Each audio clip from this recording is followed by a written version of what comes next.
pour mener cette recherche, il existe plein de manières, de méthodes analytiques donc, ou de méthodes contemplatives. Et pour les méthodes analytiques dans la tradition bouddhiste, dans la philosophie bouddhiste, on va commencer de manière assez simple, assez sommaire, assez même peut-être puérile. Ça peut sembler puéril comme recherche, hein, mais on va se demander, voilà, qu'est-ce que l'ego? Où est l'ego? Où réside l'ego? Est-ce que c'est mon corps? Est-ce que c'est mon esprit? Est-ce qu'il est dans ma main? Si on me coupe la main, est-ce que je disparais? Ou je continue? Et, et ainsi de suite, hein, la main et la tête et les jambes et la jambe, etc. Quoi, hein, on peut chercher comme ça de manière analytique, qu'est-ce qui constitue l'ego? Qu'est-ce qui constitue le moi, le je? Parce que là, quand on dit ego, souvent on entend par là ce qu'on appelle aussi, ce qu'on nomme le moi, le je. Et donc c'est en cela, c'est un petit peu, c'est différent bien sûr, hein, peut-être des concepts psychanalytiques ou autres dans nos sciences modernes, contemporaines, occidentales. Et donc il y a cette manière, hein, de regarder, d'observer le corps, d'observer l'esprit, d'observer les deux, d'observer en dehors des deux et se demander, voilà, est-ce que l'ego, c'est le corps et l'esprit? Est-ce que l'ego, c'est le corps et est-ce que c'est une partie particulièrement du corps? Ou est-ce que c'est l'esprit? Est-ce que c'est une partie particulière de l'esprit? Est-ce que c'est le corps et l'esprit à la fois? Est-ce que c'est aucun des deux? Donc on cherche comme ça, il faut chercher, il faut chercher. Et donc il faut chercher de manière analytique, mais en se posant comme on a fait ce matin en fait, hein, en apaisant, en pacifiant le mental pour pas partir non plus dans tous les sens et analyser avec une certaine cohérence, avec une certaine discipline. Et puis, je disais ça l'autre jour au petit groupe Drukpa de Tours, quand nous étions réunis, dans la tradition bouddhiste, par exemple, il est de tradition d'aller méditer en Asie, dans les charniers, pour regarder les cadavres en décomposition. Et c'est un peu comme un miroir quand nous-mêmes nous serons morts et que notre cadavre sera en décomposition. Alors là, où est l'ego? C'est voilà. Est-ce qu'il est parti? Est-ce qu'il est là? Qu'est-ce que c'est? Qu'est-ce que c'est ce moi, ce je qui n'existait sans doute apparemment pas avant notre naissance et qui apparemment n'existe plus après notre mort. Donc déjà, s'il n'existait pas avant et s'il n'existe pas après, est-ce que quelque chose qui n'a pas existé avant et qui n'existe plus après existe vraiment maintenant? Aussi, c'est une question qu'il faut se poser, même si elle paraît un peu bête comme ça peut-être, mais il faudrait prendre le temps d'y penser, d'y réfléchir, puis ensuite de la contempler, au-delà de l'intellect. Et puis, une autre manière de regarder l'ego, de se poser des questions par rapport à ce moi, à ce je, c'est comme je vous le disais ce matin pour ceux qui étaient là, c'est de penser, voilà, euh, qu'est-ce qu'est-ce qui est moi? Qu'est-ce qui est moi? Et qu'est-ce qui vient véritablement de moi?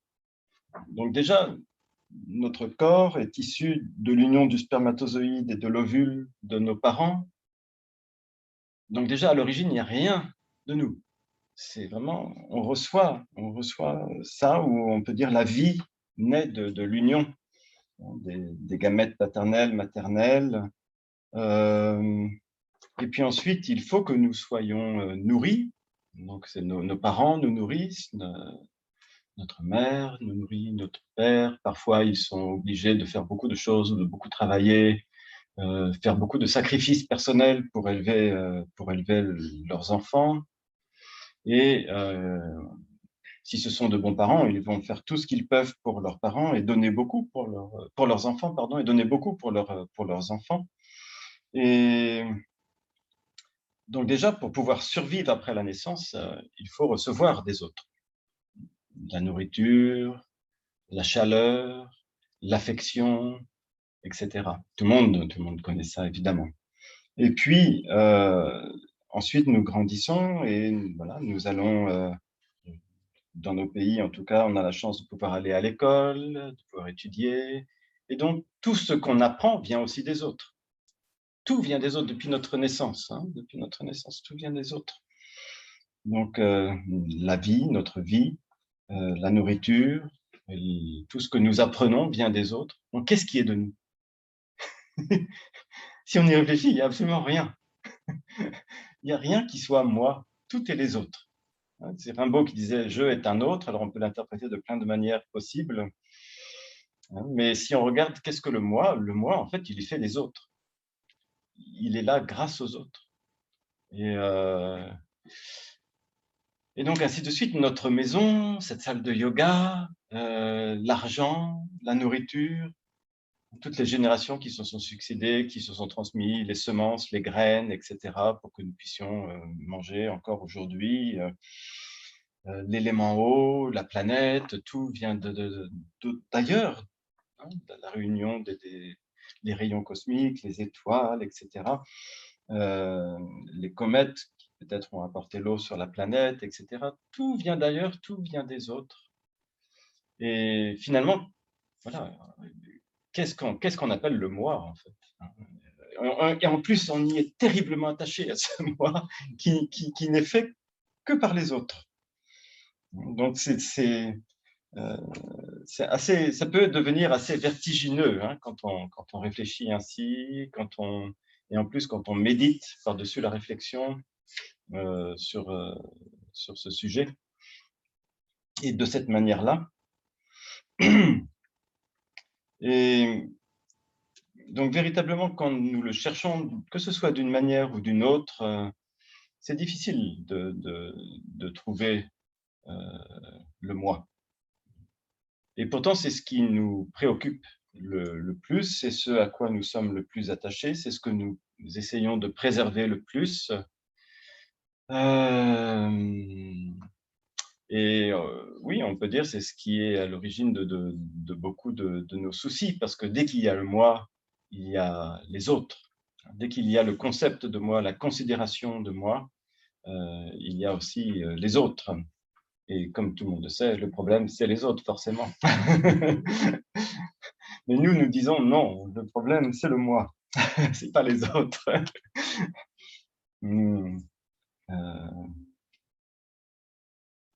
Et notre préoccupation principale, c'est cela, hein, c'est d'entretenir le moi, de sauver le moi, de préserver le moi, de le protéger, de le choyer, de lui faire plaisir, de le rendre célèbre si on a envie d'être célèbre, de le rendre beau si on a envie qu'il soit beau. Et donc une grande partie de notre temps, de notre vie, est consacrée à cela, hein, à entretenir cette idée du moi. Parce que je ne suis pas sûr qu'on puisse trouver le moi en dehors de nos idées, en dehors de notre idée, en dehors de ce concept, en dehors d'une pensée. Et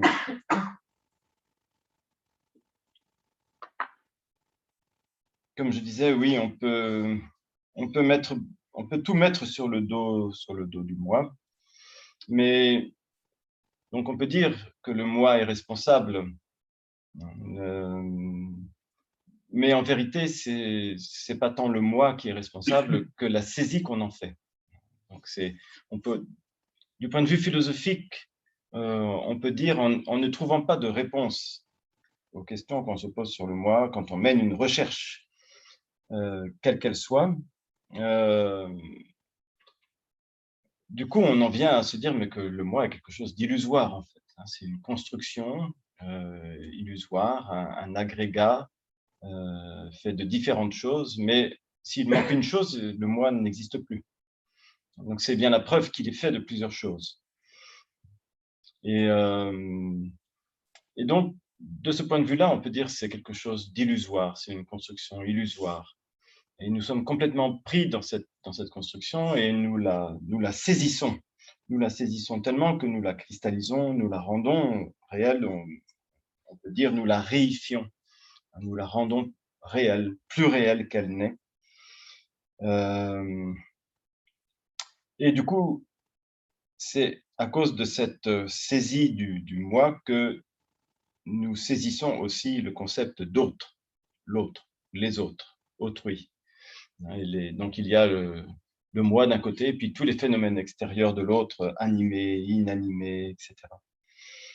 Donc on entre dans une dualité à cause du moi. Et à cause de cette dualité, nous souffrons beaucoup. Nous souffrons beaucoup. On peut aussi expérimenter des joies, des plaisirs grâce à cette dualité peut-être, mais ils sont jamais permanents. Du coup, ça fait que finalement, au bout du compte, c'est toujours une forme d'insatisfaction, une forme de souffrance, et qui est là un petit peu omniprésente. Dès qu'il y a la saisie du moi, il y a une forme d'insatisfaction, de souffrance, et donc de soif. De soif. Ça, c'est quelque chose qui a été enseigné par le Bouddha pour en parler de l'origine de la souffrance. C'est la soif. Et j'étais amené il n'y a pas très longtemps à un colloque, un salon écologie et Saint François d'Assise, et quand on nous a demandé qu'est-ce qui était pour nous l'origine de la crise écologique actuelle, puisqu'il y avait un jeu de mots aussi avec l'ego responsable, et quelles étaient éventuellement pour nous les solutions à la crise écologique. Et, et personnellement, j'ai dit, et je pense que c'est la soif, justement, qui est à l'origine de cette crise, une soif inextinguible de plaisir, une soif inextinguible de tas de choses, mais principalement de plaisir. Et le problème, c'est que nous confondons le plaisir et le bonheur. Et puis à l'origine même de cette soif, c'est l'ignorance. C'est justement l'ignorance que le moi n'existe pas. Donc si le moi n'existe pas, à quoi bon suivre cette soif? À quoi bon vouloir étancher cette soif? Si le moi est illusoire, la soif aussi est illusoire. Donc vouloir étancher la soif est aussi illusoire. Et ce qui fait qu'il n'y a rien qui puisse étancher cette soif en vérité, à part euh, la compréhension, on pourrait dire l'illumination ou l'éblouissement du concept de moi. Si le concept de moi est ébloui par la connaissance que le moi n'existe pas, alors tout cesse, la soif cesse, l'insatisfaction cesse, la souffrance cesse. Et donc, ce qui est à l'origine, véritablement, c'est l'ignorance, en vérité.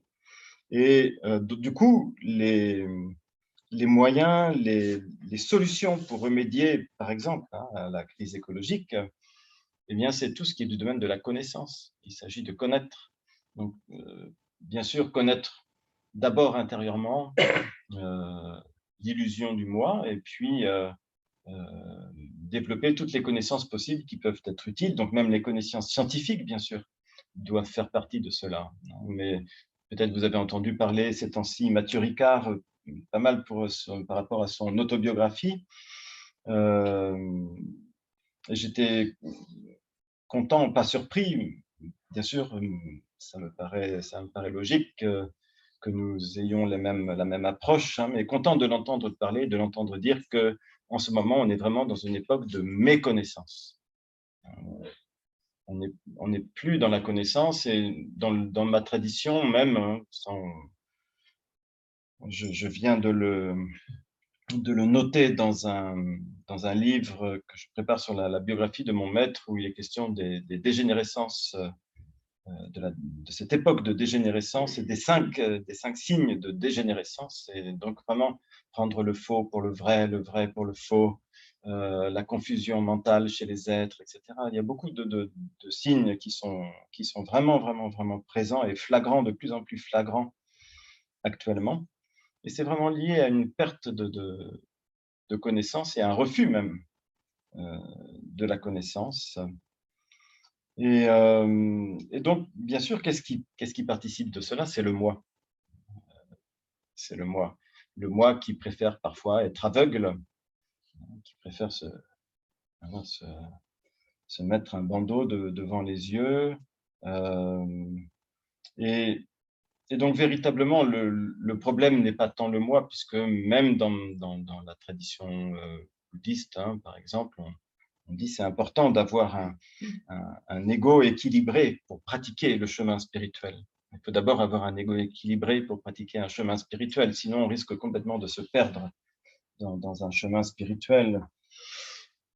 Mais le chemin spirituel et la philosophie, pour moi, ce n'est pas deux choses différentes. La philosophie, le chemin spirituel, ça peut vraiment se confondre. En tout cas, les bons chemins spirituels devraient s'appuyer sur une philosophie, sur une connaissance. Et donc, le chemin spirituel et la philosophie, je pense, nous invitent justement à se libérer du moi, à lâcher le moi pour qu'il y ait un épanouissement. Il peut y avoir un épanouissement de l'être qui ne va pas être une saisie égocentrique. Et, et donc, le problème, c'est surtout la saisie. C'est surtout la saisie.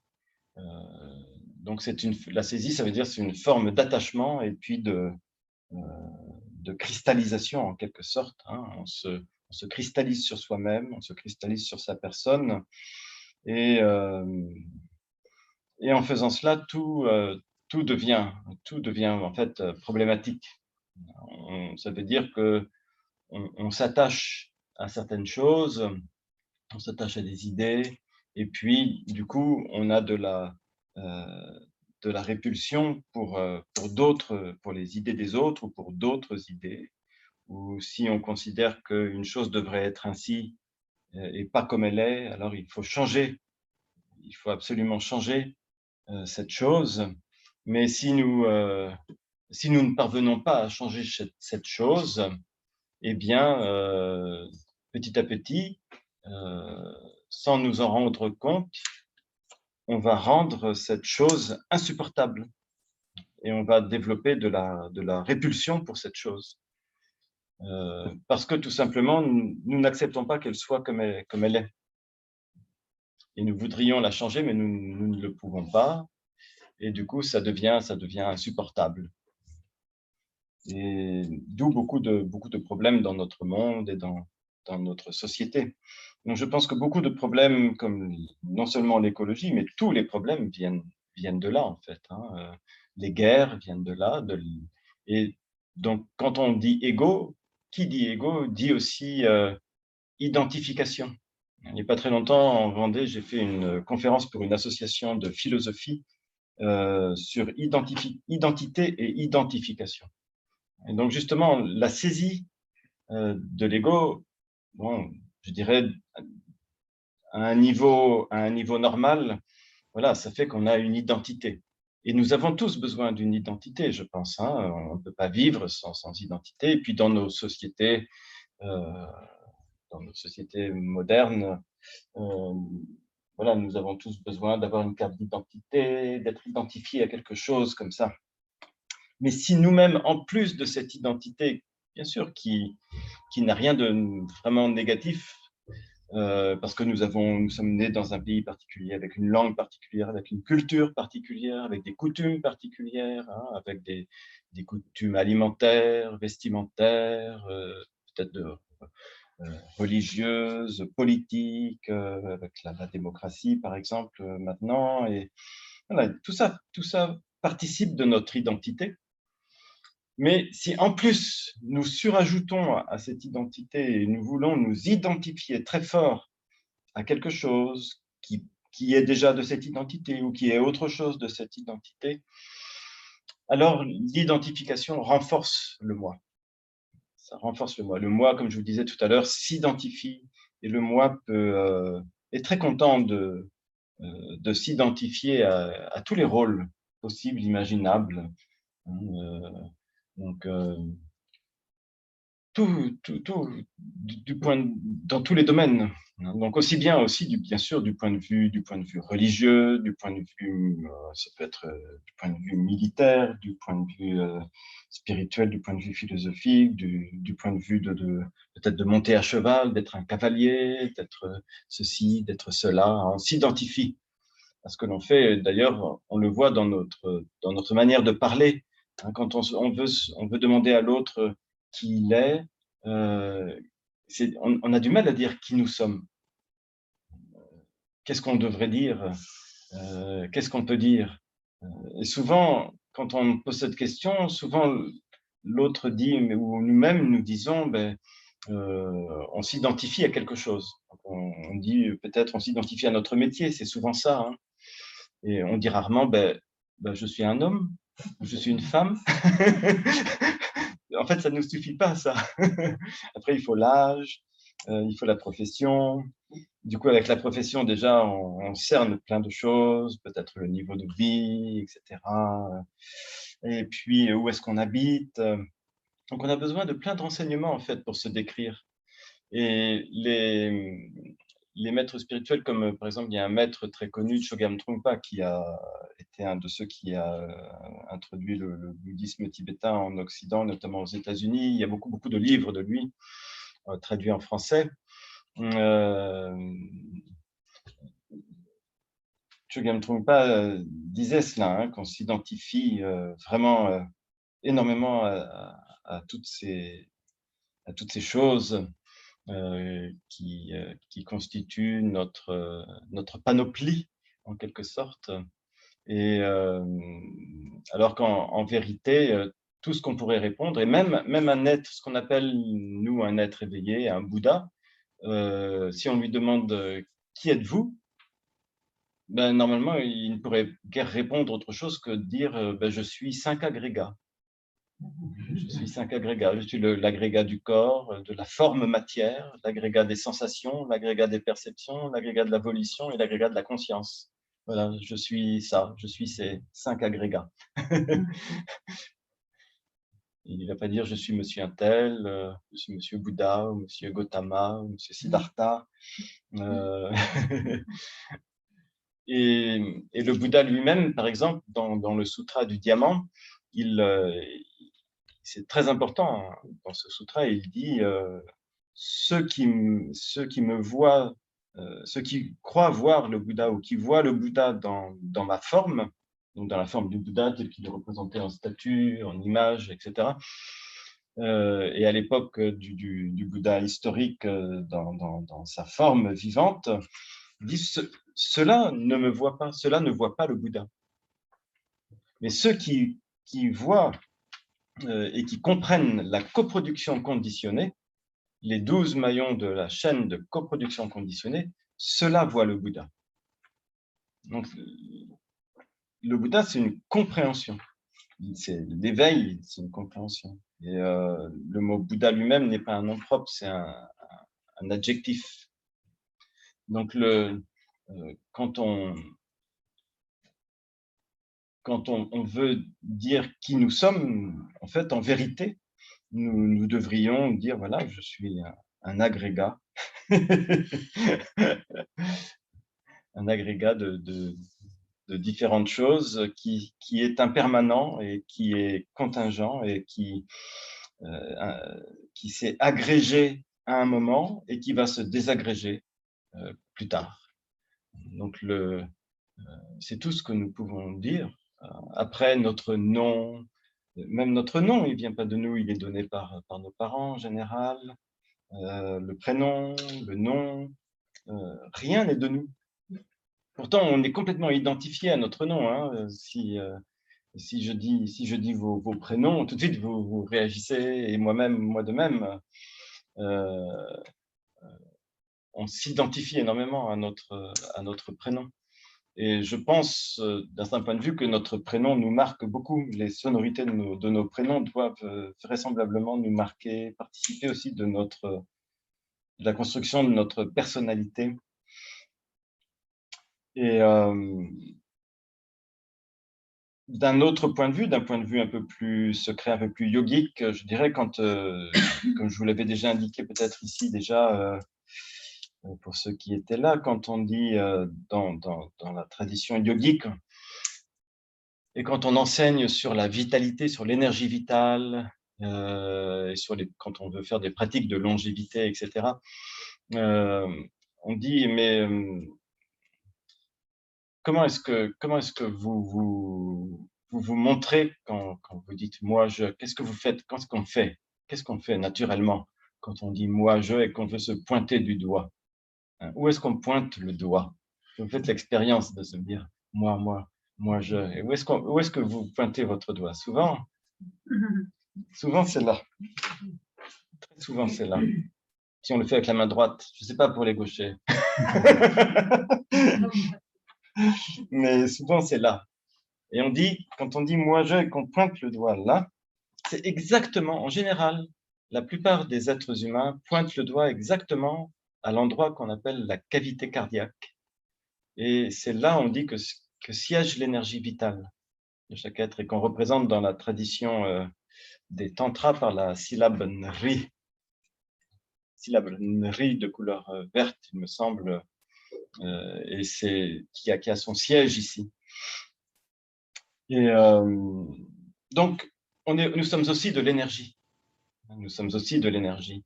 Et même si nous n'en avons pas conscience, quelque part nous le savons, puisque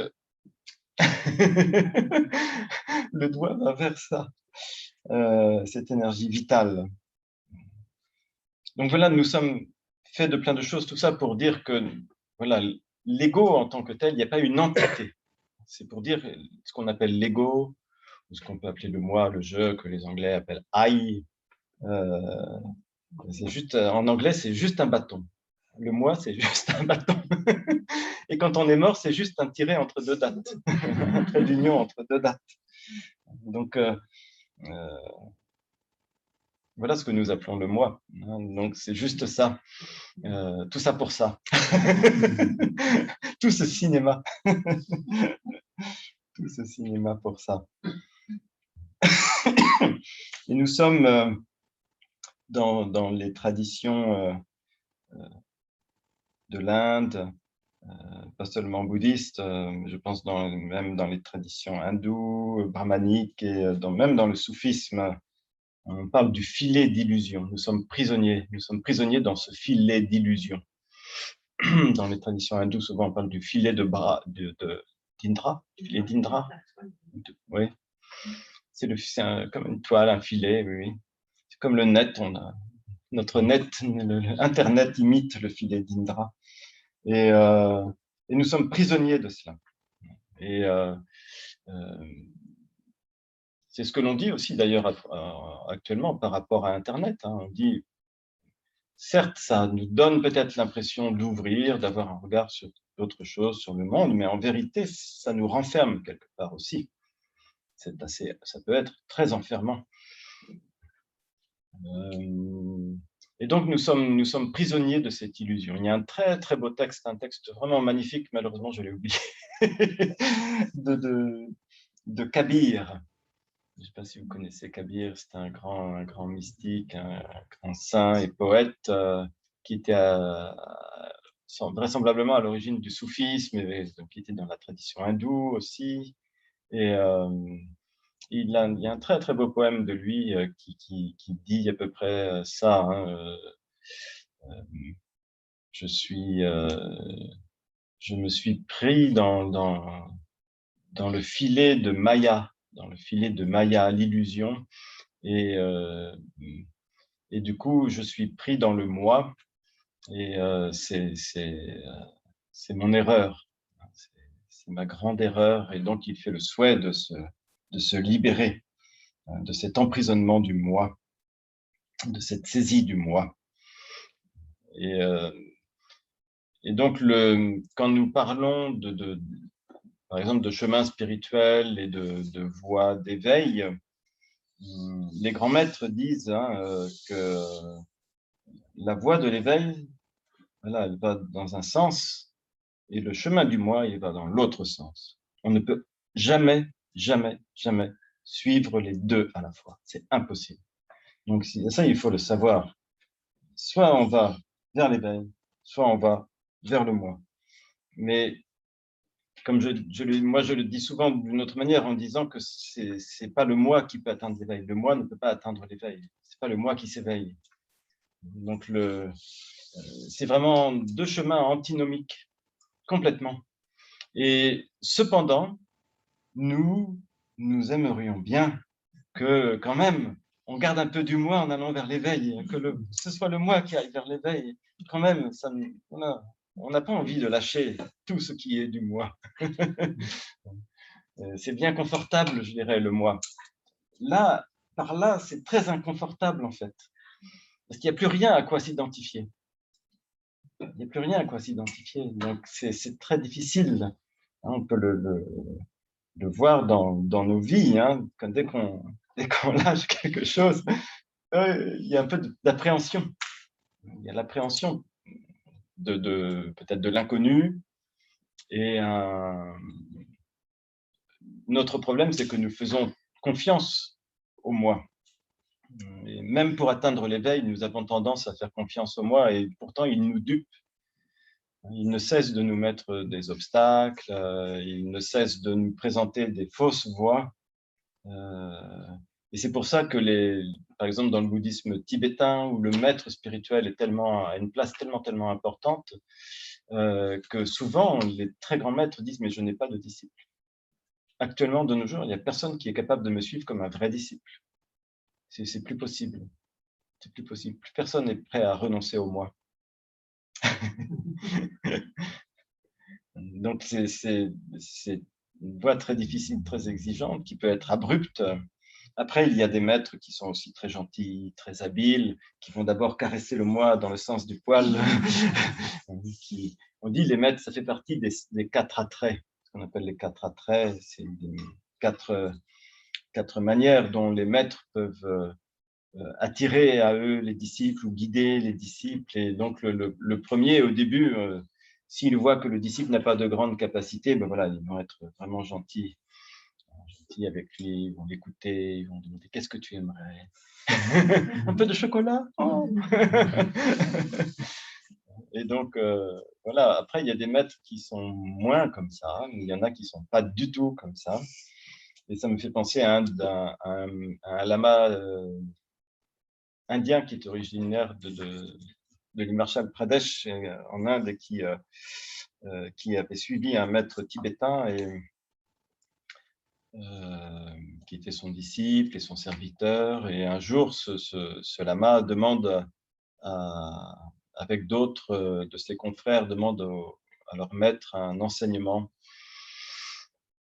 Je ne sais plus, un enseignement sur une méditation profonde ou sur un yoga profond. Et puis le maître, déjà, qui était un maître très, très humble et vraiment très simple, qui vivait vraiment dans le dénuement le plus total. Et il se penche vers eux et puis il dit « mais vous êtes des petits bébés. Vous n'êtes que des petits bébés en matière spirituelle. Qu'est-ce que vous voulez que je vous enseigne, ce que vous me demandez ? Vous n'êtes pas prêts, c'est pas possible. » Donc, les maîtres aussi ont une certaine exigence et ne vont pas toujours aller dans le sens de l'ego, qui aimerait bien recevoir des enseignements profonds, etc., qui se croit à la hauteur. Bien sûr, nous pensons tous très intelligents. Et ça, peut-être je vous avais déjà raconté cette histoire aussi d'une bienfaitrice d'un des maîtres de ma lignée qui, un jour, après un repas, nous avait invités chez elle. C'est une dame assez fortunée à Monaco, et Et elle nous avait invités à dîner avec le grand maître de notre lignée. Et puis, à la fin du repas, elle a kidnappé notre maître. Elle l'a emmené dans son bureau parce qu'elle voulait s'occuper du centre. Je crois qu'à l'époque, elle devait être présidente peut-être de l'association qu'on avait à Sainte-Agnès, au-dessus de Menton. Et puis, elle l'emmène, elle lui dit de venir avec elle dans son bureau. Et puis voilà, bon, nous autres, nous attendons. Il y avait le neveu de ce maître, ses serviteurs. On n'était pas, il n'y avait pas d'autres occidentaux, je crois, que moi. Et puis tout d'un coup, après quelques temps, on voit le, le maître qui sort du bureau. Et c'est comme s'il était devenu un bloc de métal, d'une froideur épouvantable. Et il nous jette un coup d'œil comme ça, puis il dit on s'en va. Donc il se dirige vers l'ascenseur et on s'en va. Et après, en fait, j'ai su que cette dame avait, en quelque sorte, nous on dit ça comme ça, avait voulu marcher sur la tête du maître. Hein, parce que bon, elle avait voilà, le pouvoir peut-être de l'argent et elle demandait elle lui avait demandé de ne plus donner des enseignements comme il donne habituellement, de plus donner des enseignements de base, mais voilà, qu'elle pourrait réunir des gens très riches et qui pourraient leur donner des enseignements très profonds. Comme si ça allait de pair. Et donc, voilà, ça ne se fait pas de demander ça à un maître. Le maître sait ce qu'il doit enseigner et à qui il doit l'enseigner. Peu importe la condition de la personne, des personnes de n'importe quelle condition peuvent être aptes à recevoir certains enseignements et d'autres non. Ça n'a rien à voir avec les conditions de vie. Et donc, il avait décidé voilà, de partir et il n'a jamais revu cette personne. Il a complètement, à partir dans l'instant, il a coupé net le lien avec cette personne, quoi. Parce que ça, c'était une grave erreur de demander ça. Et ça.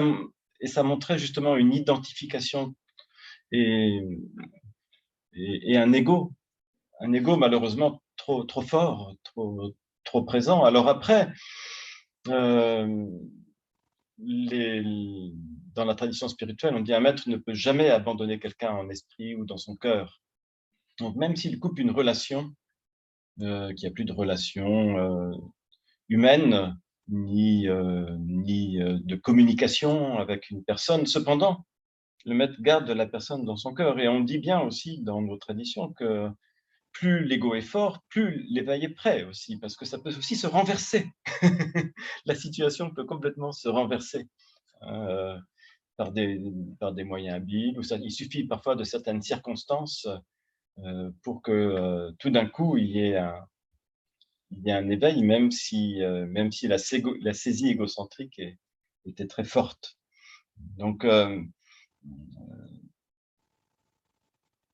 l'ego, on peut dire oui, est le seul obstacle à l'éveil, mais parfois, dès qu'on le reconnaît, ou dès qu'on reconnaît son absence d'existence, son absence de nature propre, eh l'éveil est tout près.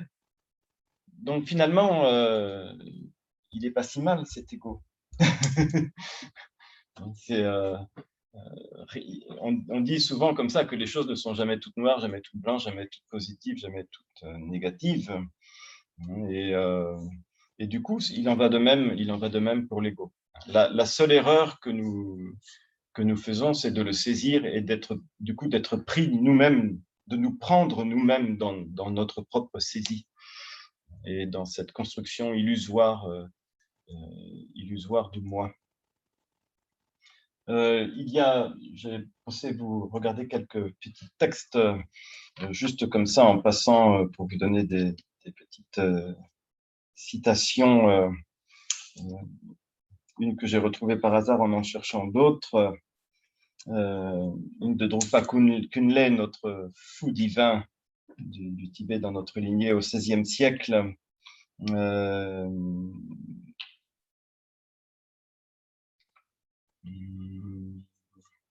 qui disait, par exemple, voilà, qui posait une question à un autre yogi, et l'autre yogi lui répond et dit qui est en accord avec le Dharma, on pourrait dire avec la doctrine du Bouddha? Eh bien, c'est celui qui ne se soucie pas de cette vie. Et donc, en général, ce que fait l'ego, comme je disais ce matin en méditation, hein, c'est que c'est quelque chose qui est étriqué. En fait, tout à l'heure, je disais, on est engoncé dans notre ego. Et la saisie de l'ego, forcément, c'est quelque chose qui referme, qui renferme, et qui fait qu'en fait, notre principal souci, c'est le souci de nous-mêmes dans cette vie. Nous avons vraiment un très, très fort souci de nous-mêmes et nous sommes très encombrés par ce souci de nous-mêmes, alors que c'est quelque chose, d'une part, qui est illusoire et comme c'est facile quand on l'abandonne, quand on abandonne ce souci de soi-même, comme c'est facile de vivre plus librement, même si des circonstances extérieures ne nous apportent pas, ne nous donnent pas forcément beaucoup de liberté, mais au moins la liberté intérieure est là. Et bien souvent, quand je vois des amis, par exemple en Vendée, des amis qui viennent aux méditations depuis longtemps et puis qui manifestent souvent pour la liberté, etc. Je dis oui, c'est vrai, c'est bien aussi, hein, c'est important de pouvoir garder dans nos sociétés la liberté, etc. Mais voilà, sommes-nous libres? Sommes-nous vraiment libres? Comme tout à l'heure, je disais, voilà, nous sommes issus de l'union de nos parents, nous sommes complètement dépendants de l'élément air, complètement dépendants de l'élément terre, de la chaleur, de l'eau. Nous ne sommes pas libres. Nous dépendons des 5 éléments. Hein. On ne peut pas, tel que nous sommes là, on ne peut pas vivre sans les 5 éléments et sans les liens sociaux aussi, hein, sans la communication avec les autres, sans les relations avec les autres. C'est très intéressant. Il y a un ami scientifique, je parle souvent de lui parce qu'il il essaye de me faire comprendre des choses que je n'arrive pas à comprendre. C'est un ami astrophysicien. Et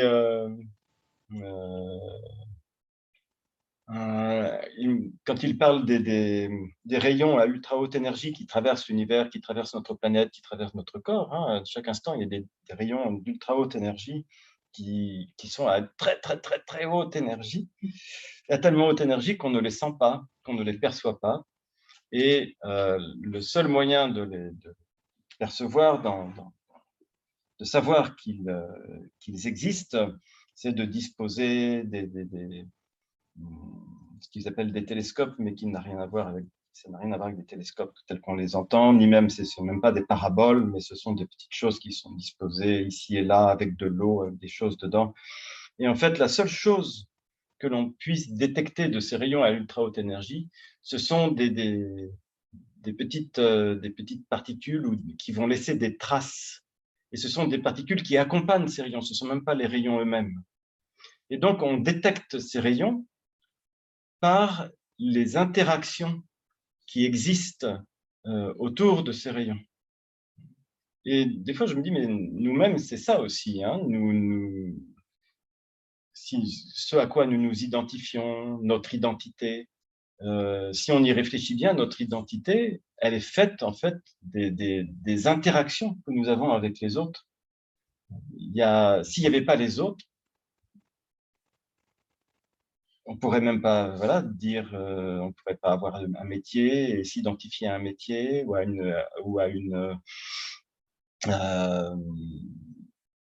une situation ou à une position.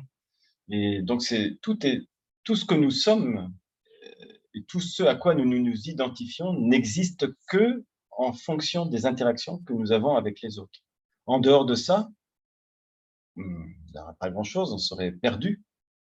On serait perdu et personne ne pourrait euh, confirmer qui nous sommes.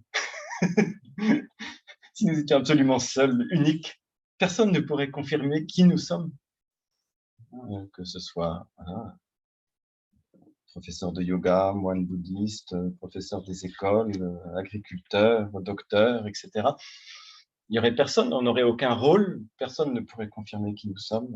C'est ainsi que vraiment nous sommes faits d'interaction.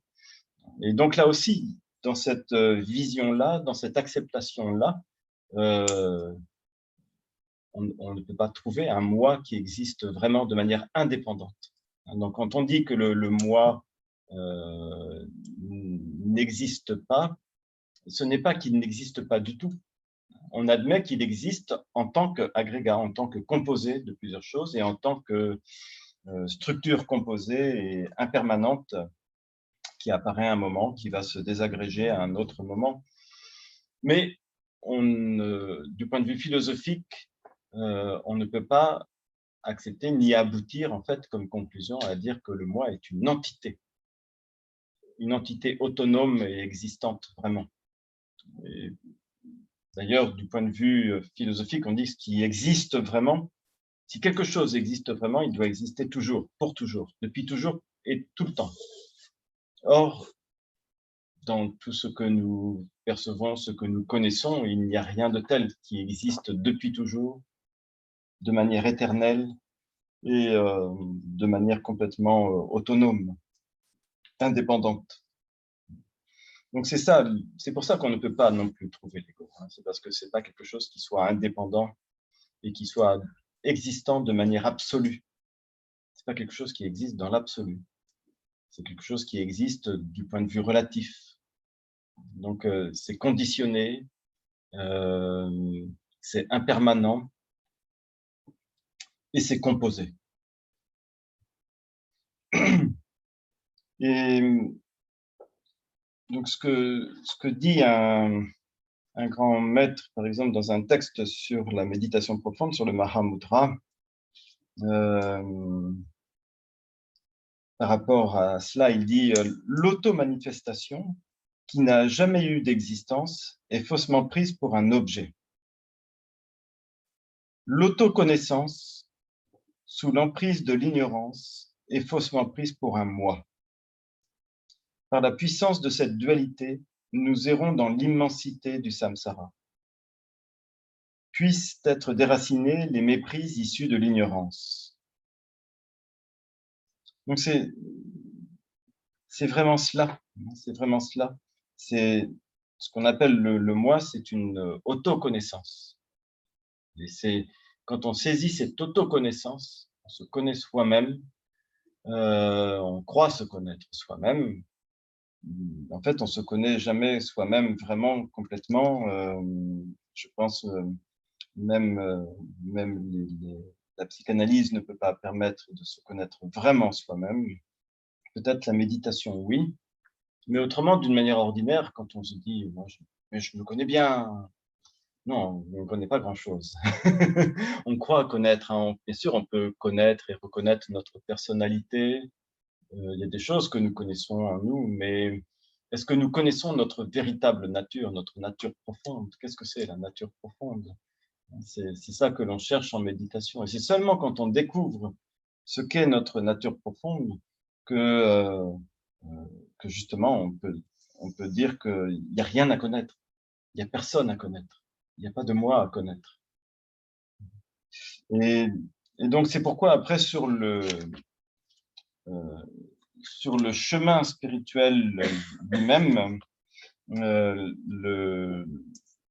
et sur le chemin bouddhiste, par exemple, hein, les maîtres disent que la raison d'être du chemin spirituel, c'est uniquement de subjuguer la saisie égocentrique. C'est uniquement ça. Toutes les pratiques spirituelles, même celles qui ont une apparence religieuse, n'ont pour but ou ne devraient avoir pour but que de subjuguer la saisie égocentrique. Donc, ce maître, par exemple, continue en disant aussi, tout accomplissement d'une pratique ou d'un exercice mental doit-il viser à la réduction de l'attachement à l'ego bien-aimé. Si elle n'est pas un antidote à la saisie égocentrique, la pratique spirituelle n'a aucun sens. Aucun sens.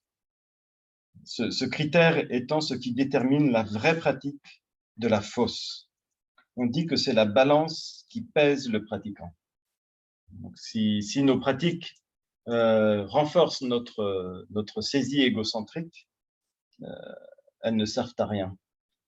Si au contraire nos pratiques petit à petit nous permettent de nous détacher de la saisie égocentrique et de nous en libérer, alors là, ça veut dire qu'on pratique correctement, qu'on pratique bien. Et donc, c'est pourquoi dans certains enseignements, hein, il est dit celui qui ne se soucie plus de cette vie c'est vraiment un bon signe. C'est un signe que c'est un grand pratiquant, celui qui ne se soucie plus de cette vie, hein, qui ne se soucie plus de lui, qui n'a plus pour souci que les autres. Donc, du coup, là, il peut y avoir la voie de la compassion, la voie de l'amour. Se soucier des autres, ça peut être un chemin, mais ça peut être aussi un aboutissement, le signe d'un aboutissement de la pratique, de ne plus avoir que le souci des autres. Il n'y a plus que les autres qui comptent, plus que nous-mêmes. Comme c'est le cas d'une mère pour son enfant. S'il s'agit d'une bonne mère, on dit une bonne mère se soucie plus de la vie et de la survie de ses enfants que de la sienne propre. Donc, c'est dans ce sens-là, dans le domaine spirituel, c'est la même chose. Mais ça peut être pris aussi comme chemin. Donc, il y a des personnes qui vont particulièrement développer la voie de l'amour, de la compassion, de l'altruisme comme chemin pour se libérer de la saisie égocentrique. Et bien sûr, le chemin de la connaissance est un chemin aussi, le chemin de la méditation aussi. Donc, il y a plein de chemins possibles. Mais de tous ces chemins, le résultat, c'est toujours inévitablement l'altruisme, l'amour et la compassion, en fait, qui débouchent de tous ces chemins. Et sinon, ça veut dire qu'il y a saisie sur le chemin, il y a erreur sur le chemin. Le but d'un chemin de connaissance, ce n'est pas d'arriver à la connaissance, mais c'est d'arriver à l'amour et à la compassion. Même s'il y a bien sûr la connaissance, et quand on réalise l'amour et la compassion, inévitablement, il y a la grande connaissance qui vient avec. On dit au centre, au cœur de la compassion, il y a la sagesse, et au cœur de la sagesse, il y a la compassion. Ce sont deux choses qui vont absolument ensemble, qui sont absolument inséparables, qui sont concomitants ou coémergents, qui sont complètement toujours unis. Mais nous, avec notre esprit plein de dualité, nous les opposons ou nous les différencions. Mais en vérité, il n'y a rien qui soit vraiment différent. Donc, quand on parle de l'ego responsable, je pense qu'il faut retenir surtout, c'est la saisie. C'est la saisie. Le problème, c'est pas l'ego. Le problème, c'est la saisie de l'ego. C'est la saisie égocentrique. L'ego lui-même n'est pas du tout un problème. Parce que c'est le point de départ. C'est le point de départ de tout chemin. Il faut bien cheminer avec ce qu'on est. Et voilà, nous sommes un ego ambulant. et voilà, c'est le point de départ, même sur un chemin spirituel. On va de toute façon travailler avec son ego, on va travailler ensuite sur son ego, puis après on va se libérer de l'ego, de la saisie égocentrique. Mais le vrai problème, c'est la saisie. C'est pourquoi dans certains textes traditionnels, anciens, il est dit la racine de tout, c'est la saisie. C'est ça la racine de tout. Donc c'est pourquoi la voie de la méditation, telle qu'on l'a pratiquée ce matin, c'est un véritable remède à cela. C'est un véritable remède à la saisie. On demeure tranquille, dans l'équanimité, sans rien saisir, sans plus rien saisir des manifestations de l'ego. Donc, que ce soit les pensées, les émotions, et quel que soit le contenu des pensées. Du coup, là, on ne regarde plus le contenu des pensées. Souvent, si on observe le contenu de nos pensées, on peut voir que le contenu des pensées est plein d'ego. Mais les pensées elles-mêmes, les pensées en tant que telles, c'est juste de l'énergie. C'est juste de l'énergie. Donc, il n'y a pas cette notion d'ego dans la manifestation même des pensées. Mais c'est dans le contenu des pensées. Le contenu des pensées est souvent plein d'ego. Donc, c'est pourquoi en méditation, on dit, voilà, on ne regarde pas le contenu des pensées, on ne s'occupe pas du contenu des pensées, juste on observe les pensées. Et ainsi, petit à petit, on peut se libérer de la saisie égocentrique, en ne saisissant plus le contenu des pensées, mais juste en regardant les pensées pour ce qu'elles sont, déchargées de la charge égotique, en quelque sorte. On peut peut-être dire ça comme ça. Donc, la voie de la méditation, c'est, à mon avis, c'est sûr, hein, est le chemin royal pour se libérer de cette saisie égocentrique ou de cette identification à cette construction qu'est l'ego. Sinon, vraiment, cherchez-le, cherchez l'ego, et dites-moi si vous le trouvez.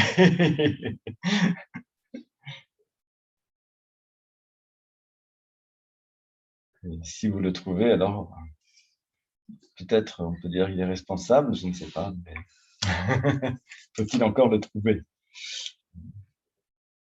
Donc on pourrait dire ce qui est responsable de la notion même d'ego, c'est l'ignorance. C'est l'ignorance.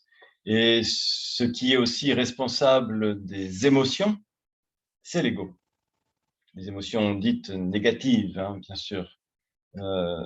C'est pour ça, une fois, on avait fait il me semble, une session sur les émotions, et peut-être j'avais dit à ce moment-là, hein, que je crois que c'est le Gelwang Drupa, il dit souvent, si on dit que les émotions négatives telles que la haine, la colère, la jalousie, l'orgueil, la soif, le désir, l'attachement, etc., sont négatives, c'est parce qu'elles entraînent de la souffrance. Et si elles entraînent de la souffrance, c'est parce qu'elles sont égoïstes. Toutes les émotions sont égoïstes. C'est ça le problème des émotions. C'est qu'elles sont toutes égoïstes. Et donc, quand nous suivons une émotion, voilà, c'est entrer encore un peu plus dans l'ego, c'est suivre l'ego. Mais cependant, l'émotion elle-même, en tant que telle, n'est aussi qu'énergie. Et ces énergies sont là, présentes depuis la conception, depuis le début de notre vie, jusqu'au moment de la mort. Et au moment de la mort, ces énergies liées qu'on appelle émotion, hein, il y a 33 formes pour peut-être, je ne sais plus. On dit par exemple au moment de la mort, hein, quand les agrégats se séparent, et que la conscience, il ne reste plus que la conscience, et que la conscience elle-même, petit à petit, s'éteint. Et on dit il y a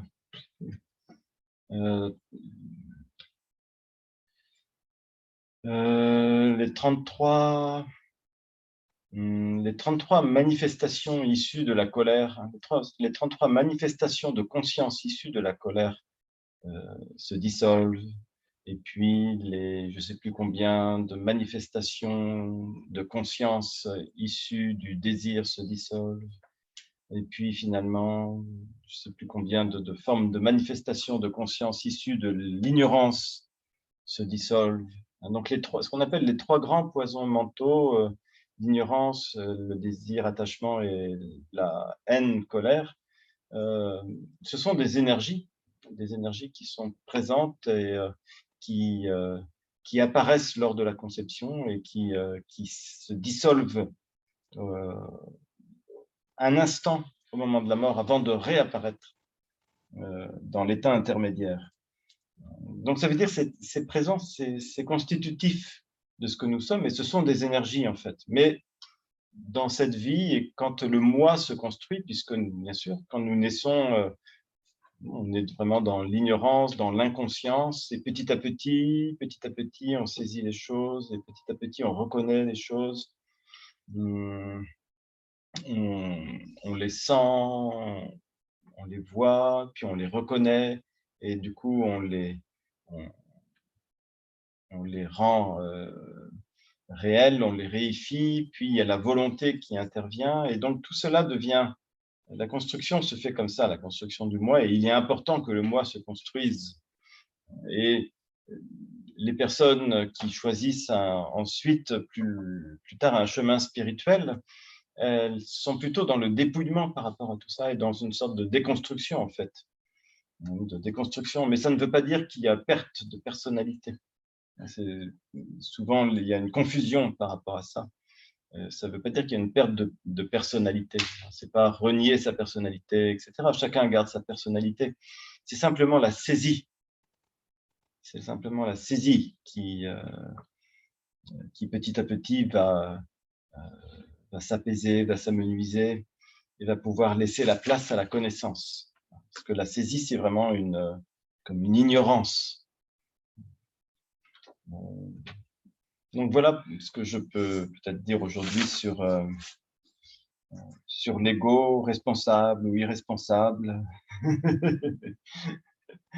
Et peut-être maintenant, c'est intéressant si vous voulez discuter plutôt, si vous avez des questions, des remarques, des contradictions.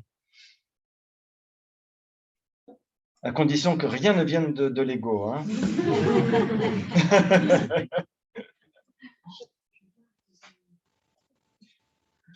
Oui. Merci. Hein. Merci déjà pour tout ça. Juste, c'est comme si j'avais passé les informations dans un tamis, et ce qui me reste à la fin, en fait, c'est finalement l'ego peut être énergie. Enfin, c'est vraiment du ressenti pur et brut. Hein. Donc, énergie.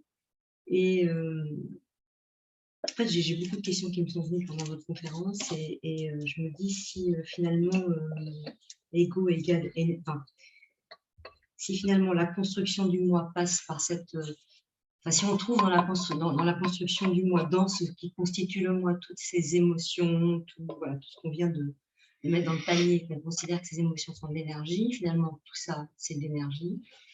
Et est-ce que finalement on ne pourrait pas dire que l'ego c'est une forme, ça, on est dans un dispositif qui finalement s'appuie sur la somme de toutes ces énergies. C'est-à-dire que là, on a parlé du moi en tant qu'individualité. J'ai bien entendu que nous ne sommes que ce que les autres font de nous. Enfin, on est créé par les autres d'une certaine manière. Enfin, on n'est pas créé par les autres, mais on se développe finalement avec les autres. Et en même temps, je me dis, est-ce que finalement, voilà, c'est pas la somme de toutes ces énergies qui pourrait constituer cette histoire d'ego. Enfin, c'est un petit peu ça qui me vient. Et j'ai aussi, juste pour rattacher à ça, donc petit ego, grand ego, en fait, hein, c'est un petit peu ça. Bon. Voilà. Et en même temps, je me dis, si on est dans cette histoire d'énergie, ce que je retiens, ce qui me touche beaucoup, c'est cette histoire d'ignorance, de connaissance, donc d'éducation, finalement de purification énergétique, si on constitue comme ça. Et je me dis, en fait, finalement, est-ce que...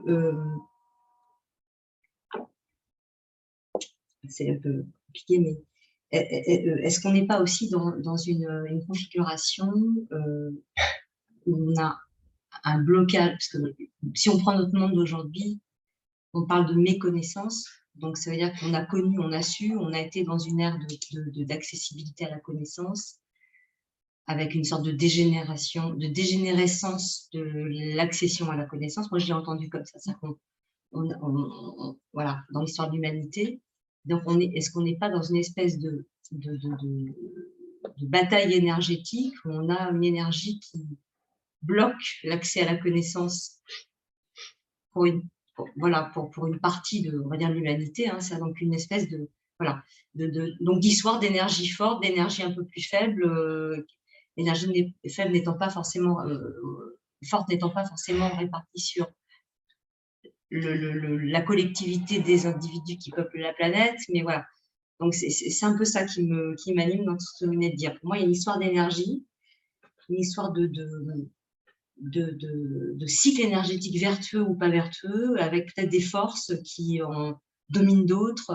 C'est un peu ça que je sens, moi, dans cette histoire d'ego. Voilà. Bon, c'est peut-être pas clair, hein, mais c'est clair de toute façon. Voilà. En tout cas, voilà, c'est ça. Moi, ce qui me touche, c'est ça, cette histoire de connaissance, d'ignorance qui amène. Voilà. Et donc de connaissance qui amène à une libération de la saisie égocentrique, égotique. Mais en fait, en même temps, cette connaissance, cette ignorance, elle est, d'une certaine manière, cet accès à la connaissance, il y a un blocage énergétique par rapport à ça. Et moi, j'ai la sensation que, voilà, c'est un peu...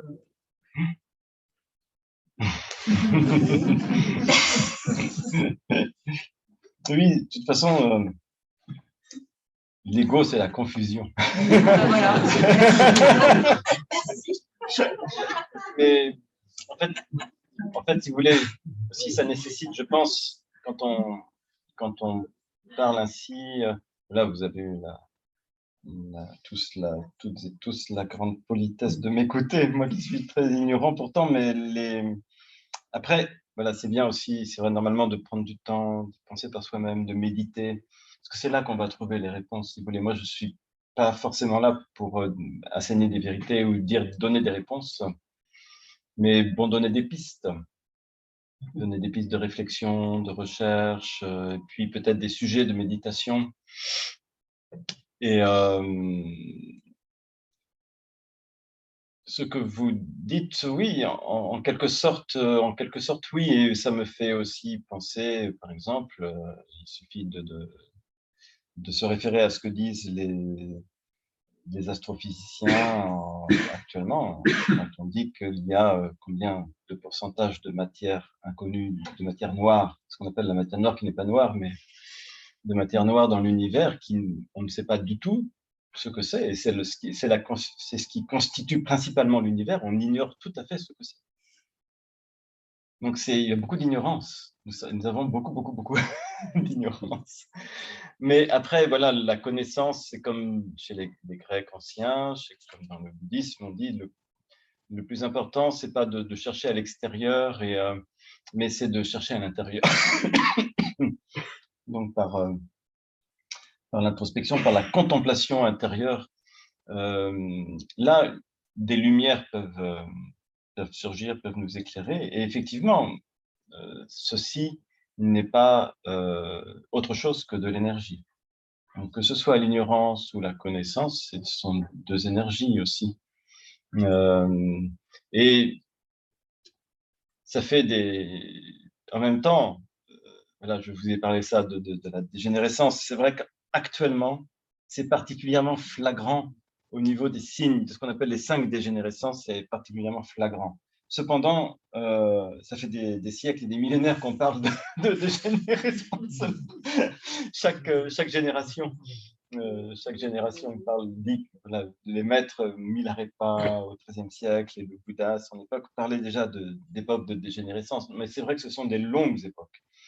Nous, on ne peut pas se rendre compte, mais quand on parle d'ère cosmique, c'est vraiment des longues ères cosmiques. Et puis, au sein des périodes de dégénérescence, c'est comme en dents de scie. Donc, il y a quand même des petites croissances, puis à nouveau Mais la tendance générale, c'est la dégénérescence.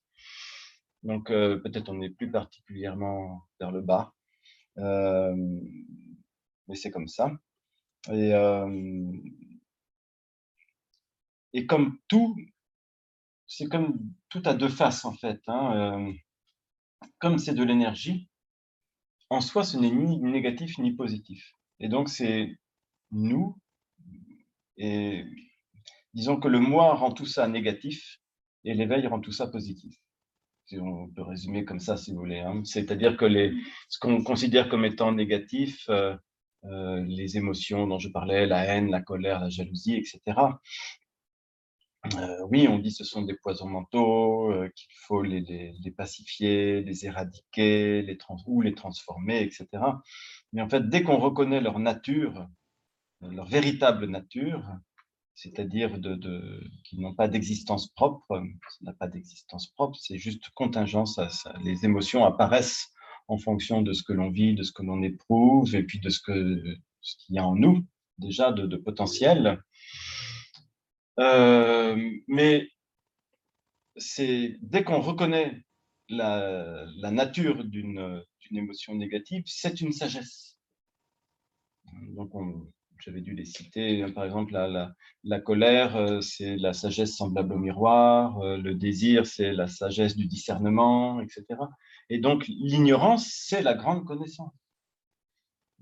Et tout à l'heure, vous avez parlé presque comme ça, en disant l'ignorance, la connaissance, comme si c'était la même chose, et c'est la même chose. Il suffit juste de le voir, de l'éclairer, pour que tout d'un coup, ça s'illumine que, mais oui, j'étais ignorant de ce qu'il n'y a pas d'ignorance. Et c'est ça la connaissance. Hein, donc, oui, après, ce dont il faut se méfier, et donc c'est le danger auquel j'ai accepté de me prêter en parlant de ce sujet, c'est que, à mon sens, et je pense que c'est aussi le point de vue en général de la tradition bouddhiste, c'est que, bien sûr, on peut toujours en parler intellectuellement, et puis il y a des dialecticiens qui vont être particulièrement habiles pour parler de ces choses-là, mais c'est toujours jusqu'à un certain point. C'est-à-dire qu'on ne peut, il y a vraiment des choses, même le fait que, par exemple, qu'une émotion négative en fait est une sagesse. Ça, comment le comprendre intellectuellement, ça? C'est pas possible. C'est vraiment par la pratique, par la méditation qu'on peut l'expérimenter, le vivre, s'y éveiller. Mais moi-même, en général, je prends beaucoup de précautions quand je parle parce que je ne peux pas vous assurer cela, je ne peux pas vous affirmer cela, vouloir vous faire croire ça. C'est impossible de faire croire quelque chose comme ça. Il faut vraiment en faire l'expérience. Et donc, c'est pourquoi on dit c'est un chemin. C'est un chemin intérieur, quoi, en fait. Et après, bien sûr, nous avons aussi cet intellect et ces capacités intellectuelles d'analyse, et donc on doit s'en servir. C'est bien, ça peut nous aider, mais jusqu'à un certain point, parce qu'après, trop c'est trop aussi. Justement, ça risque jusqu'à un certain niveau, ça va, mais après, ça risque d'induire trop de complications mentales et de confusion. Et on peut perdre pied à cause de cela, et alors qu'on devrait, là, à ce stade-là, plutôt entrer dans la méditation pour voir les choses, pour laisser l'intellect de côté et faire l'expérience et voir les choses sans utiliser le mental ou l'intellect. C'est au-delà, la compréhension de ces choses-là est au-delà de l'intellect. C'est pas la peine de poser des questions, alors. Le vide termine.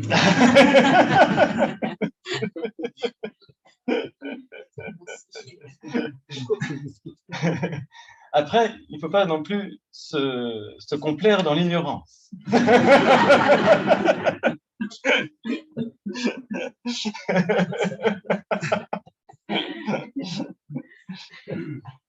Et après, je ne peux pas non plus répondre à toutes les questions. De toute façon. J'ai mes limites. Moi, j'ai une question. Vous l'avez sûrement abordé de différentes manières. Quand vous dites l'ego, c'est un obstacle à la vraie nature de l'homme, ou la saisie de l'égocentrique est un obstacle à la vraie nature de l'homme. comment vous définiriez la vraie nature? Ah, alors là, il vaut mieux se taire.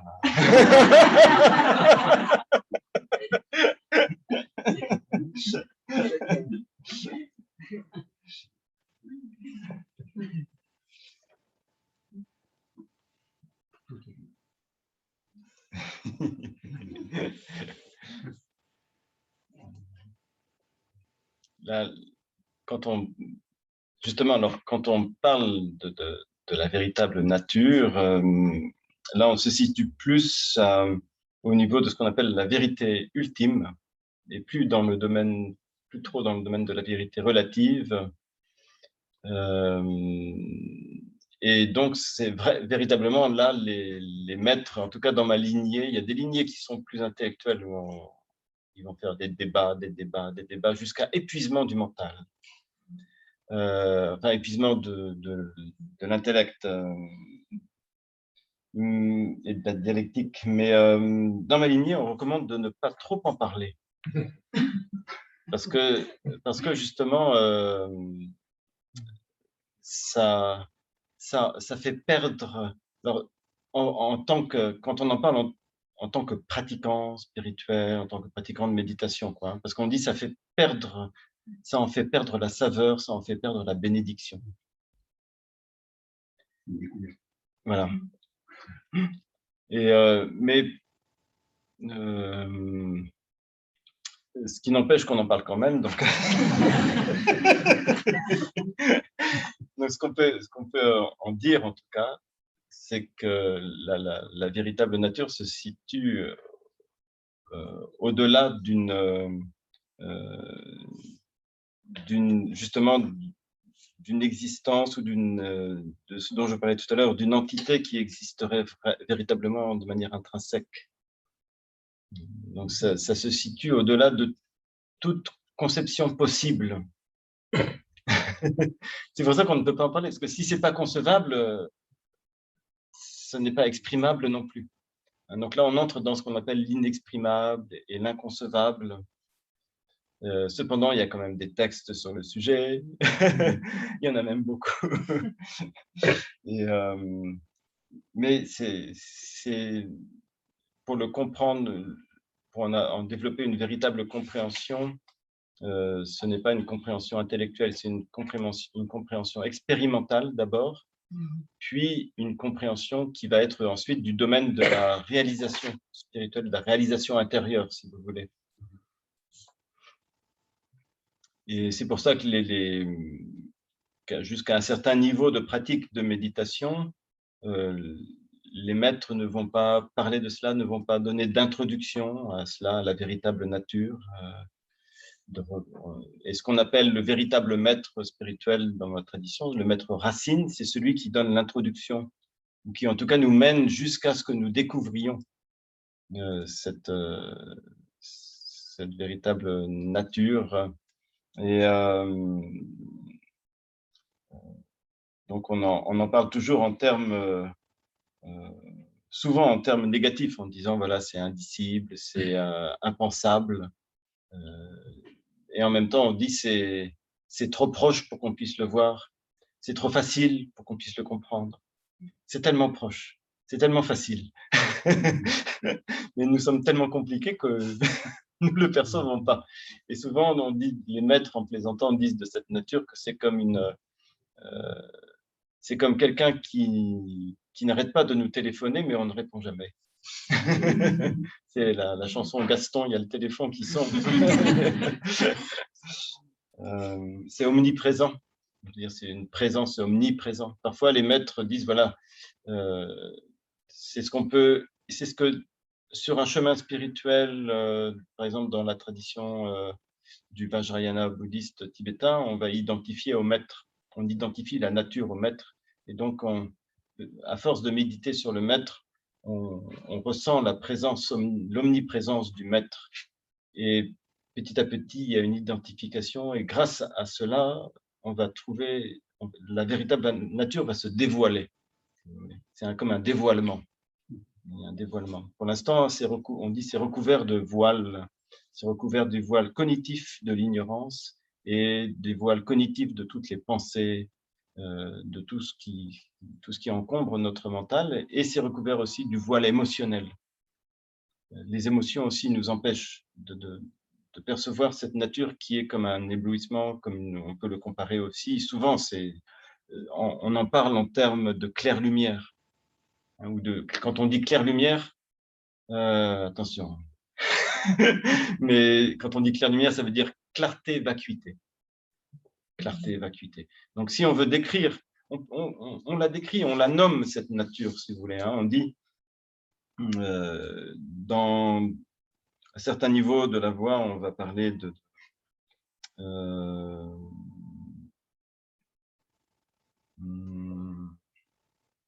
on va parler de l'union de la clarté et de la vacuité. Parfois, on va parler de l'union des apparences et de la vacuité. Parfois, on va parler de l'union de la félicité et de la vacuité. Voilà, mais ça ne nous dit pas grand-chose.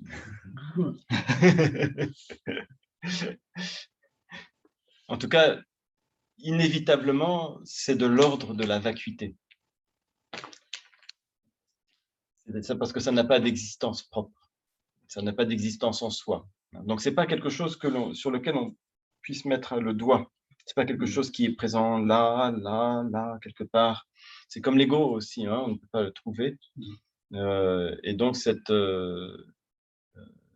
la nature véritable, la nature profonde ou la claire lumière, là, pour le coup, peut-être on pourrait parler, c'est énergie vacuité. Peut-être d'ailleurs indétectable en dehors d'elle-même. Je pense que la vacuité se réalise dans la mesure de la pratique. Et c'est là qu'on se rend compte qu'il y a la réalité et la vérité des choses. Et c'est magique. Même.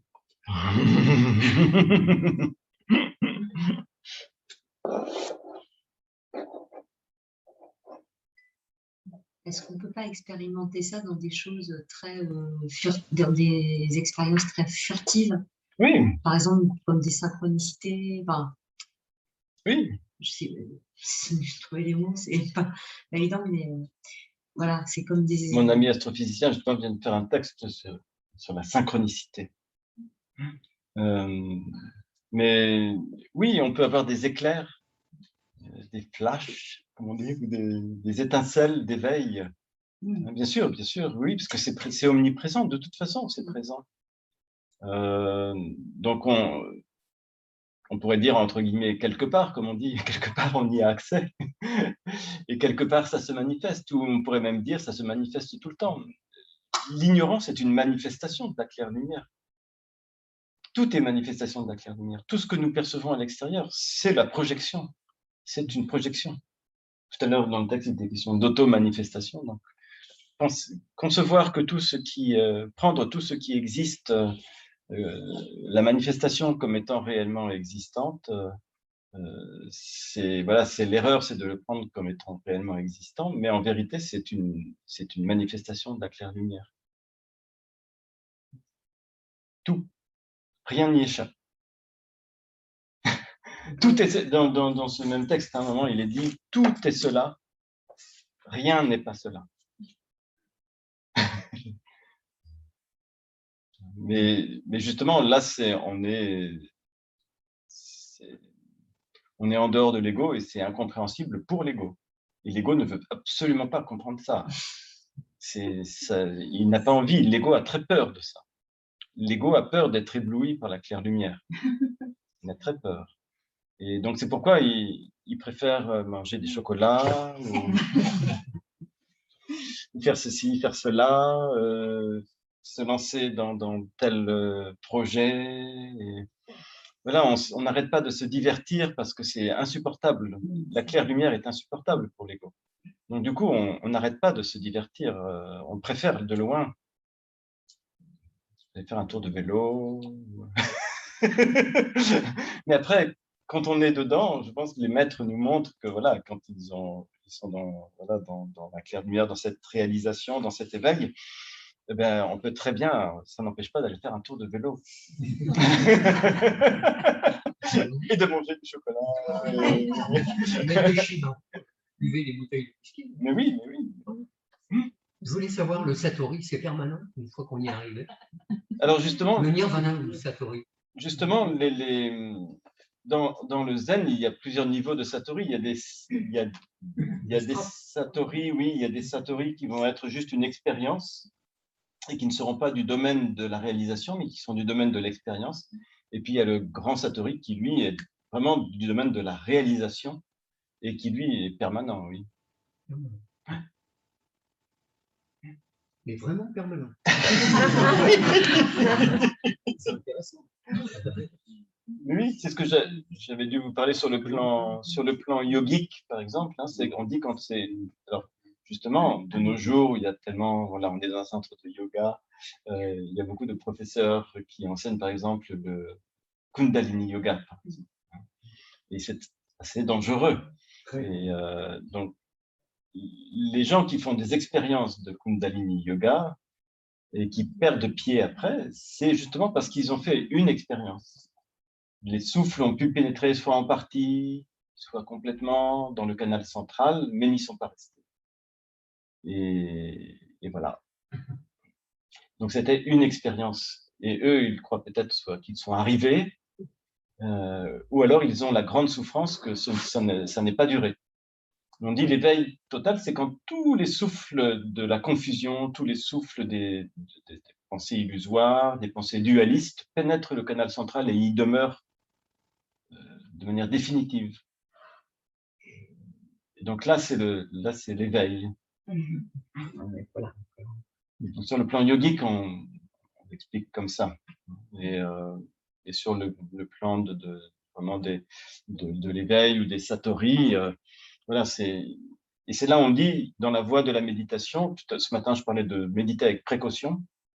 C'est il ne faut pas, je le répète tout le temps, il ne faut pas confondre les expériences, pas prendre les expériences pour une réalisation.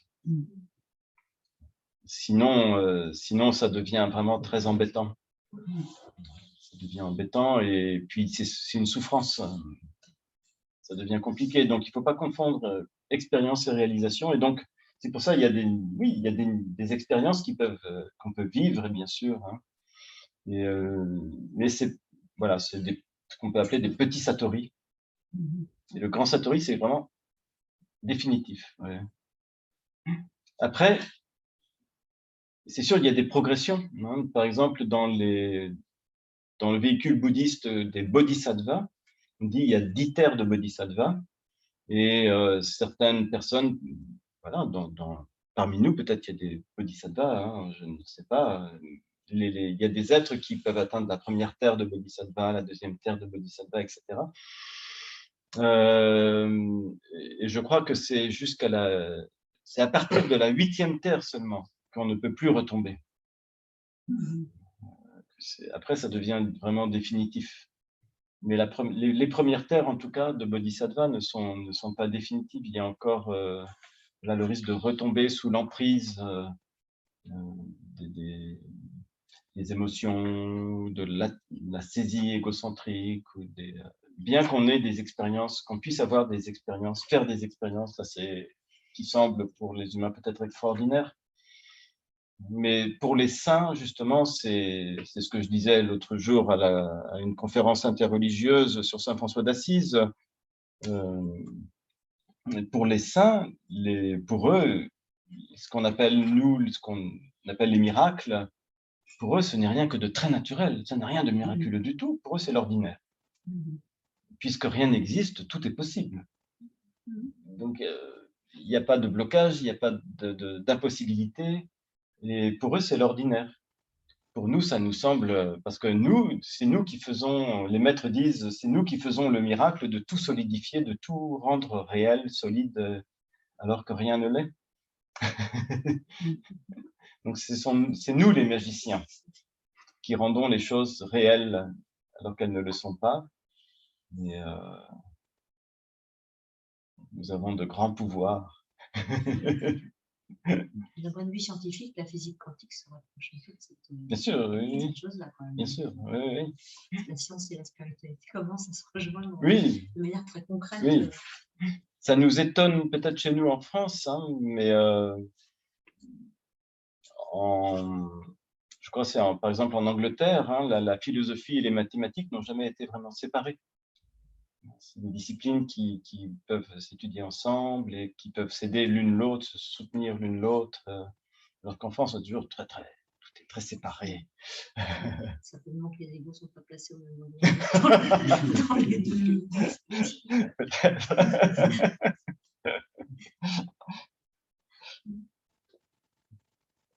Oui, c'est ce que dit aussi Edgar Morin, quoi, hein, il faut de l'interdisciplinarité, parce que vouloir tout mettre dans tout séparer comme ça, toutes les disciplines, ce n'est vraiment pas bon. C'est pas, ça peut être utile pour devenir très, très, très pointu pour certaines choses, mais pour avoir une compréhension, une vraie compréhension globale, c'est pas très bénéfique.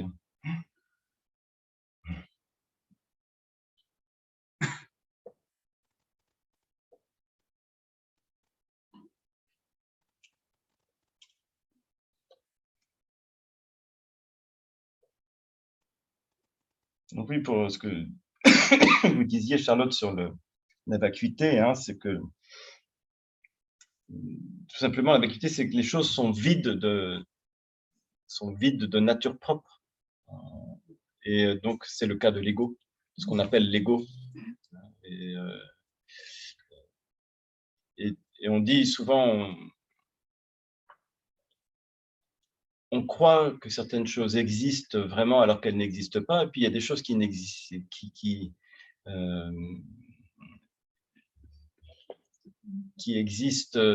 qui existent vraiment, et on croit qu'elles n'existent pas. Mais c'est ça la loi de l'impermanence. Mais oui. C'est merveilleux. Oui.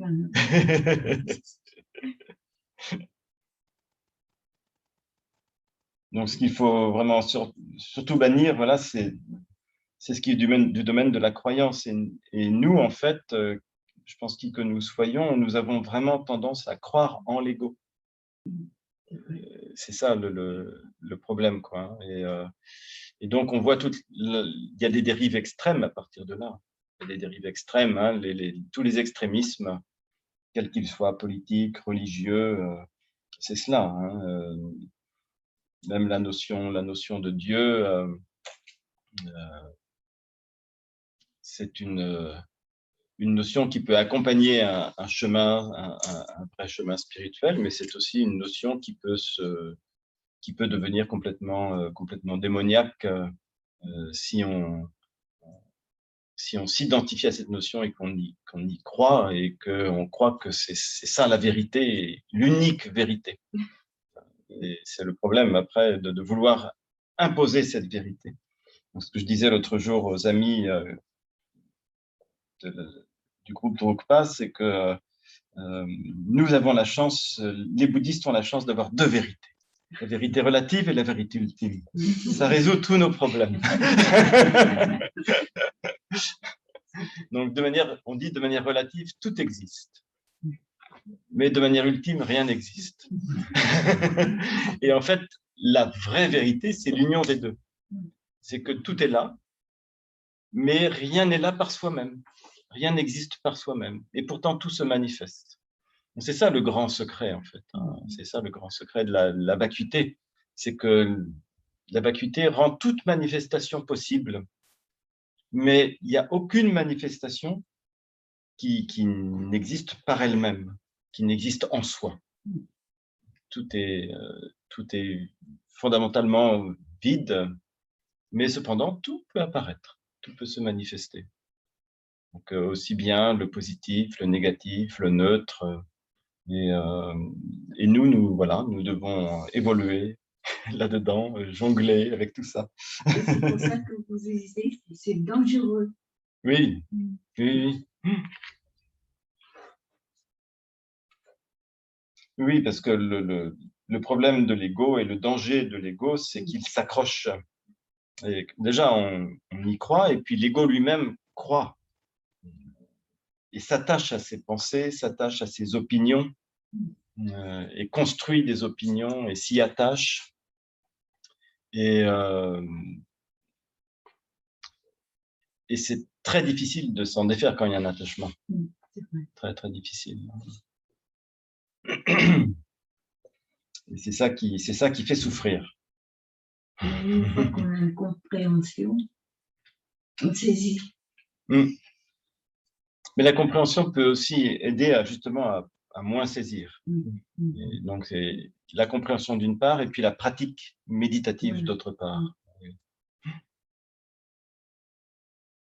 Voilà, merci. Peut-être qu'on peut s'arrêter là.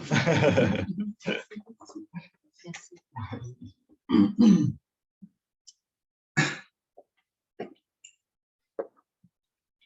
Peut-être on peut prendre un petit temps de silence, juste pour laisser retomber, reposer tout ça.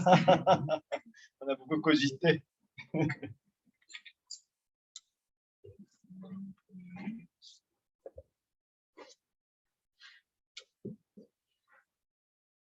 Ça, c'est toujours important dans certaines pratiques, et je pense dans la recherche de la compréhension. On dit c'est bien de fournir des efforts intellectuels et de réfléchir, d'analyser, et à un moment de couper l'analyse, de couper l'intellect et de contempler. Et puis après, à nouveau, on peut penser, réfléchir, analyser, puis à nouveau couper, méditer. C'est une très bonne chose, une très bonne approche, avec de grands contrastes qui peuvent, et au moment du contraste, ça peut être très éclairant. Et souvent, c'est dans la méditation que les choses s'éclairent, ou parfois, quand il y a des joutes philosophiques, des joutes de logique, des joutes oratoires, parfois c'est un moment, c'est plus possible. L'intellect n'en peut plus, c'est plus possible. Et du coup, là, quand c'est plus possible, c'est là que tout s'éclaire. Donc, on dit c'est bien d'alterner. Et que c'est bien parfois d'aller jusqu'à n'en plus pouvoir, quoi, au niveau du raisonnement, de la logique. Et puis là, du coup, d'arrêter, regarder, laisser tout tranquille. Et c'est là que la compréhension peut se faire jour. Je vais prendre juste un petit moment de silence.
Et quand d'une manière méditative, on veut pratiquer ou méditer sur l'ego, eh bien justement, il faut se demander, au sein de la méditation, y a-t-il quelqu'un qui médite? Qui médite?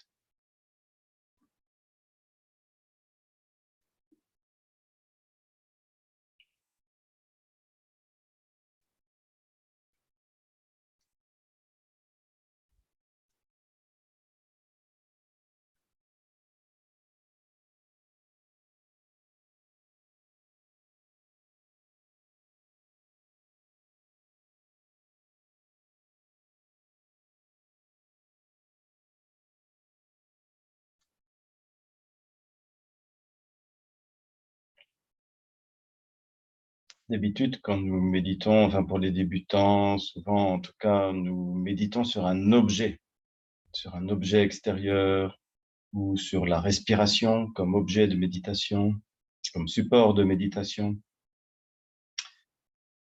Mais on peut aussi méditer donc sur le sujet lui-même, sur le sujet qui médite. Et qui médite? Y a-t-il quelqu'un qui médite? Quand nous avons un problème dans la vie aussi, quand nous avons peur, par exemple, au lieu de regarder l'objet de la peur, nous devrions méditer pour libérer tout ça, nous devrions méditer sur qui a peur. Et de même, quand nous éprouvons du désir, mais qui éprouve ce désir? Et ainsi de suite. Quand nous sommes en colère, on pourrait se mettre un miroir devant notre propre face et se demander, mais qui est en colère? Ou plutôt que d'être obnubilé par l'objet de notre colère, se retourner vers l'intérieur et observer qui est en colère. Chercher s'il y a vraiment, vraiment quelque part un moi qui est en colère et qui a une bonne raison d'être en colère, un moi qui a vraiment du désir, un moi qui médite quelque part.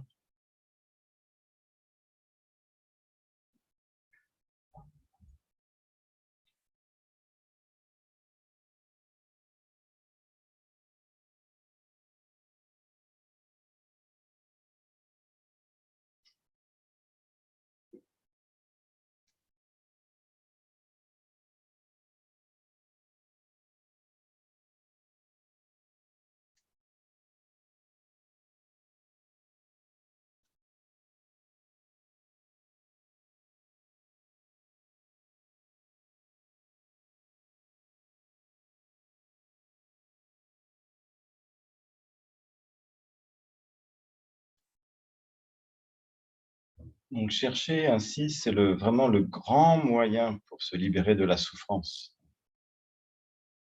Parce que même si on ne trouve pas, de toute façon, est-ce qu'il y a quelque chose à trouver? Mais c'est le sujet qui engendre la souffrance, le moi qui a peur, le moi qui désire, le moi qui est en colère, qui est à l'origine de la souffrance. Donc, si on lâche prise par rapport à ce moi qui est en colère, à ce moi qui a peur, à ce moi qui désire, à ce moi qui médite, alors il n'y a plus de souffrance.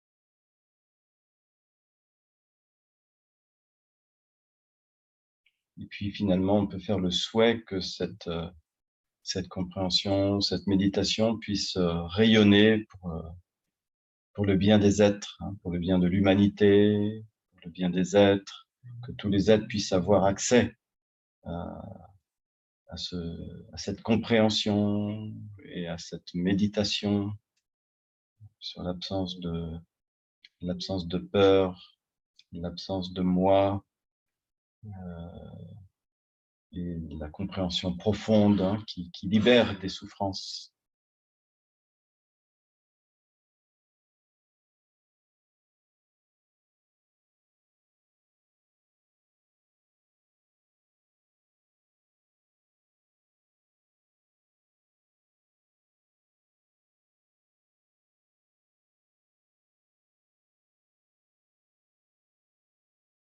Donc, bien sûr, c'est un remède à la souffrance, mais ça n'empêche pas de vivre des choses difficiles, parce que le monde est ce qu'il est. Et les choses continuent d'apparaître, continuent de se manifester, mais intérieurement, nous ne les saisissons plus de la même manière, et donc il n'y a pas vraiment de souffrance, même si les choses sont difficiles. Il n'y a pas de souffrance intérieure.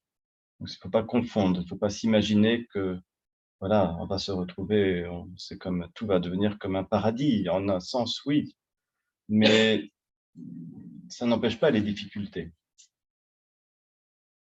Donc c'est pour ça, c'est important de bien comprendre, de voir tous les aspects et d'offrir cela, d'offrir cette compréhension à tous les êtres. Voilà, merci.